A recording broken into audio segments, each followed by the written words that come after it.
Mock auction, মানে মূল অকশনের আগে এই মক অকশন নিয়ে অনেক আলোচনা হয়েছে, কারণ বাংলাদেশের ক্রিকেটার অন্তত 2জন ক্রিকেটারকে নিয়ে সেই মক অকশনে আইপিএল এর যেই আসল নিলামটা অকশনটা অনুষ্ঠিত হবে আবুধাবিতে আর মাত্র একদিন পরই।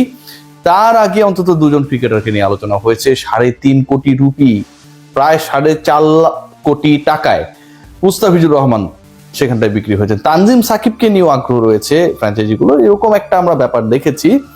বাট আমার কাছে যে আপডেট রয়েছে এবং যে স্পেকুলেশনস গুলো রয়েছে আমাদের ক্রিকেটারদেরকে নিয়ে, সেই আপডেটের সাথে স্পেকুলেশন মেলালে আসলে ঘটনা অনেকটা সেরকম ঘটতে যাচ্ছে বলেই মনে হচ্ছে। এবং এই আলোচনাটা আমি একদমই, এই কন্টেন্ট আমি একদমই টু দ্য পয়েন্টে এবং according to the need of those franchise যারা আসলে আপকামিং নিলামে অংশগ্রহণ করবে সেই আলোকে করতে চাই।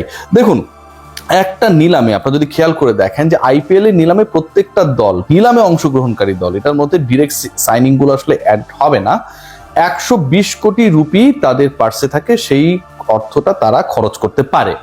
মেগা নিলামে আমরা দেখেছিলাম যে অনেক ক্রিকেটার উঠেছিল, শেষ পর্যন্ত বাংলাদেশে কোনো ক্রিকেটারকে সেখানটায় নেওয়া হয় নাই। এটা নিয়ে হতাশা ছিল। মেগা অকশন মানে হচ্ছে পুরো দলই অলমোস্ট নতুন করে সাজাতে হবে, প্রত্যেকটা দলের এভেলেবেল রুপিস রয়েছে, অর্থ রয়েছে যে ক্রিকেটারদেরকে কেনার ক্ষেত্রে, কিন্তু শেষ পর্যন্ত বাংলাদেশের কেউ বিক্রি হয় নাই। সেই মেগা অকশনে যারা বিক্রি হয়েছিলেন, রেকর্ড করে বিক্রি হয়েছিলেন, সেই ক্রিকেটাররা কিন্তু এভেলেবেল ছিলেন বলেই তাদেরকে নেওয়া হয়েছে। বাট মিনি অকশনের সবচেয়ে ইম্পর্টেন্ট পার্ট যেটা, এখানটায় অনেক big cricketer, big names, hitters or wicket taker, যেটাই আমরা বলি না কেন, they are not that much available, কারণ ম্যাক্সিমাম ফ্র্যাঞ্চাইজি তাদের মূল দলটাকে ধরে রাখার চেষ্টা করেছে। যাদের ছেড়ে দিয়েছে তারা খুব বড় ডিসিশন মেকিং অপশনস না। সো সেটা যেহেতু না, এই মিনি অকশনটা আলটিমেটলি আমার কাছে মনে হয় যে কজন ভালো ক্রিকেটার রয়েছে, যে কজন পারফর্মার রয়েছে, প্রিভিয়াস এডিশনস গুলোতে যারা ভালো করেছে, স্পেশালি লাস্ট এডিশনে যারা ভালো করেছে, থ্রু আউট দ্য ইয়ার যাদের পারফরমেন্সটা অনেক বেশি আশাব্যঞ্জক ছিল, তাদের চান্সেসটা বেশি। From that connection Mustafizur Rahman has a big possibility to be sold out in a high range.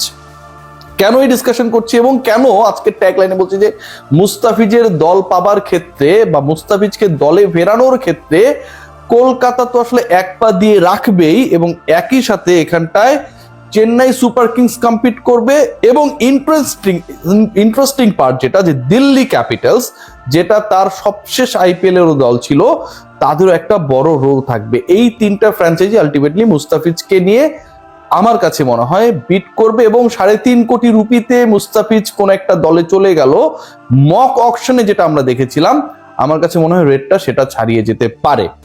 দেখুন, আমরা যারা মুস্তাফিজকে নিয়ে হাসাহাসি করছি বা মুস্তাফিজ বা বাংলাদেশে কেউ দল পাবে না টাইপের চিন্তা ভাবনা করছি, গত আইপিএল নিলামে প্রথমে দল না পাওয়া মুস্তাফিজ কিন্তু রিপ্লেসমেন্ট ক্রিকেটার হিসেবে শেষ পর্যন্ত আইপিএল এ গেছে, পারফর্ম করে প্রমাণ করে দিয়েছে যে তিনি প্রথম দফায় দল পাওয়ার যোগ্যতম ক্রিকেটার ছিলেন, নাম্বার 1। নাম্বার 2, যেই রেটে আসলে তাকে নেওয়া হয়েছিল সেটা কিন্তু বাংলাদেশি ক্রিকেটারদের আইপিএল এ বিক্রি হওয়ার ক্ষেত্রে, নিলামে ওঠার ক্ষেত্রে, বিডিং এর ক্ষেত্রে রেকর্ড হয়েছিল, মাস্টাফি রেকর্ডটাকে তিনি ক্রস করে গিয়েছিলেন। সো এইবার আমি কেন কলকাতার আলোচনাটা করছি, দেখুন, শুরুতেই বলেছি 120 কোটি রুপিস প্রত্যেকটা দলের পার্সে থাকে, এবং সেই 120 কোটি থেকে এবারের মিনি অকশনে কলকাতা খরচ করতে পারবে অলমোস্ট 65 ক্রোর। তার মানে কলকাতার শাহরুখ খানের দলটা অলমোস্ট নতুন করে পুনর্গঠিত হবে।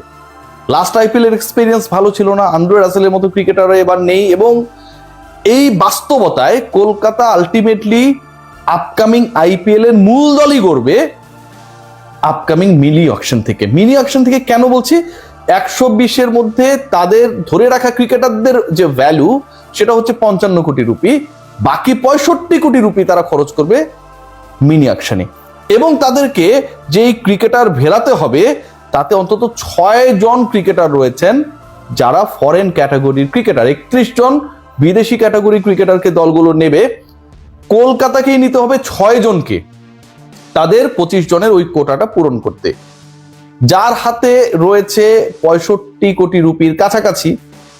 এবং সেই 65 কোটি রুপির কাছাকাছি থাকা একটা দল 6 জন বিদেশি ক্রিকেটারকে দলভুক্ত করবে, যেই দলটা তার 60% দলই গড়বে আসলে ওই পার্টিকুলার মিনি অকশন থেকে আবুধাবিতে।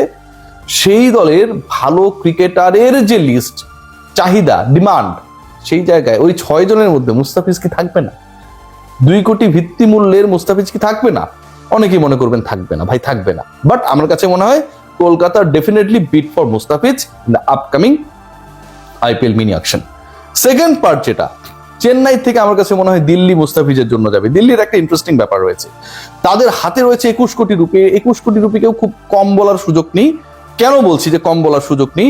এবং তারা টোটাল 5 জন ক্রিকেটার বিদেশি ক্যাটাগরিতে দলভুক্ত করবে। টোটাল 8 জন অল ওভার, লোকাল 3 জন, 5 জন হচ্ছেন ফরেনার। সো এই 8 জন ক্রিকেটারের পেছনে তারা 21 কোটি রুপি খরচ করবে। এই জায়গাটায় দিল্লি কেন আসলে মুস্তাফিজের পেছনে দৌড়াবে? কয়েকটা কারণ রয়েছে, খেয়াল করে দেখুন।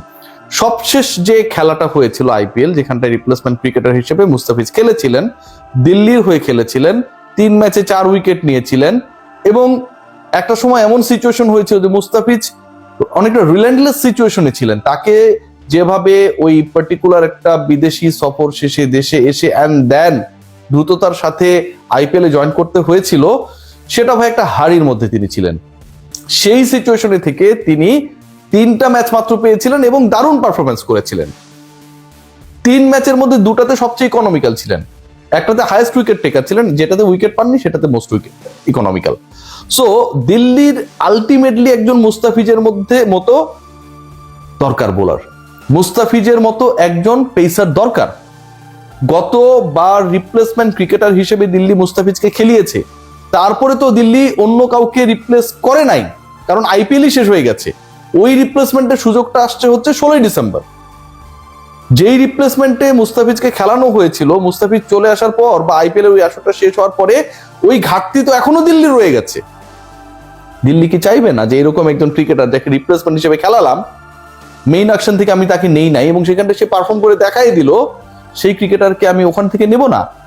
2 কোটি ভিত্তি মূল্যের মুস্তাফিজের পেছনে দিল্লিও বিট করবে নো ডাউট, কারণ তাদের বিদেশি 5 জন নেওয়া লাগবে, টোটাল 8 জন, এবং 21 কোটি রুপি তাদের পার্সে রয়েছে। চেন্নাই সুপার কিংস এর অবস্থাটা কি?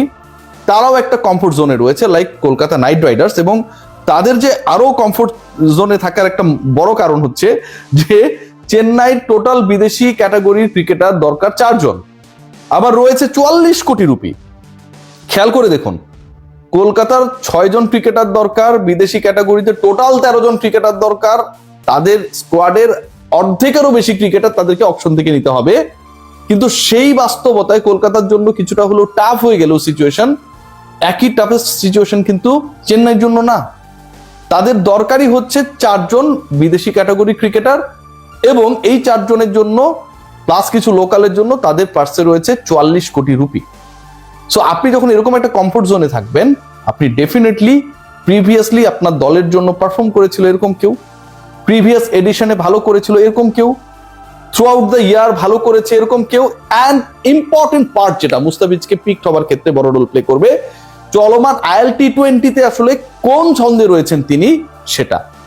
এবং সেখানটায় তিনি দুবাই ক্যাপিটালসের হয়ে যে পারফরমেন্স করছেন, যেভাবে খেলছেন, যেভাবে ইকোনমিক্যাল থাকছেন, তাতে আমার কাছে মনে হয় মুস্তাফিজের পিকড হনে কোনো ধরনের সংশয় নেই।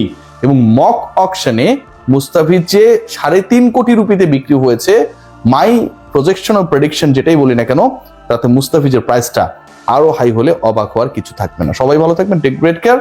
16 ডিসেম্বর দেখা যাবে শেষ পর্যন্ত কি ঘটে।